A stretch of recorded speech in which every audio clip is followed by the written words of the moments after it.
Seorang penulis bernama Steven Pressfield mengatakan bahwa perbedaan antara orang-orang profesional dengan orang-orang amatir itu terletak pada kebiasaan mereka. Orang-orang amatir punya kebiasaan amatir dan orang-orang profesional punya kebiasaan profesional. Kita tidak bisa berlepas dari yang namanya kebiasaan, namun kita dapat mengubah atau mengganti kebiasaan yang buruk dengan kebiasaan yang baik. Dan ternyata ada 5 perbedaan antara orang amatir dengan orang profesional.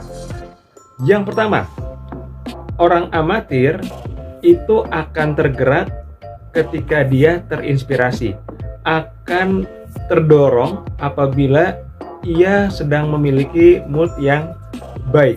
Sementara mereka yang profesional, mereka adalah orang yang disiplin terhadap jadwal.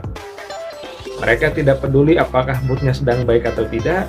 Mereka tidak peduli apakah hati dan perasaannya sedang nyaman atau tidak. Karena buat mereka, yang terpenting adalah mereka menjalankan, mereka melakukan apa yang sudah mereka jadwalkan. Ya.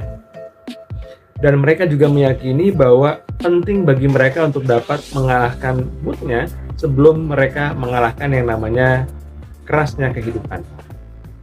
Yang kedua, orang-orang amatir itu mereka berfokus kepada goals atau tujuan, tapi orang yang profesional justru berfokus kepada kebiasaan.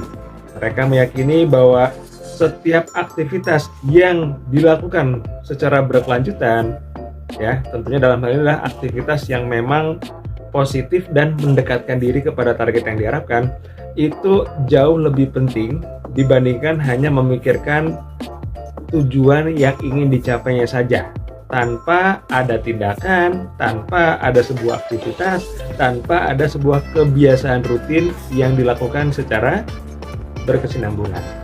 Yang ketiga, orang-orang amatir itu berjuang untuk mencapai, sementara orang profesional berjuang untuk terwujudnya yang disebut improvement atau perbaikan. Karena mereka juga sadar bahwa untuk meraih suatu tujuan itu tidak mudah, maka perlu membagi ke dalam target-target kecil, dan setiap target itu perlu memiliki yang namanya takaran atau ukuran keberhasilan. Kalau misalkan gagal, kira-kira apa lagi yang perlu diperbaiki, apa lagi yang perlu ditingkatkan. Yang berikutnya, orang-orang amatir itu akan berhenti setelah mereka mengalami kegagalan, sementara orang profesional akan terus bertumbuh sekalipun mereka baru saja mengalami yang namanya kegagalan. Dan yang terakhir, orang-orang amatir hidup untuk opini atau pendapat, sementara orang-orang profesional hidup untuk kebenaran. Ya, karena mereka menjalankan sesuatu bukan ingin mendapatkan yang namanya pendapat atau opini, tapi mereka ingin mendapatkan apa yang memang mereka ingin dapatkan. Seperti itu. Baik, terima kasih dan sukses selalu untuk Anda semuanya.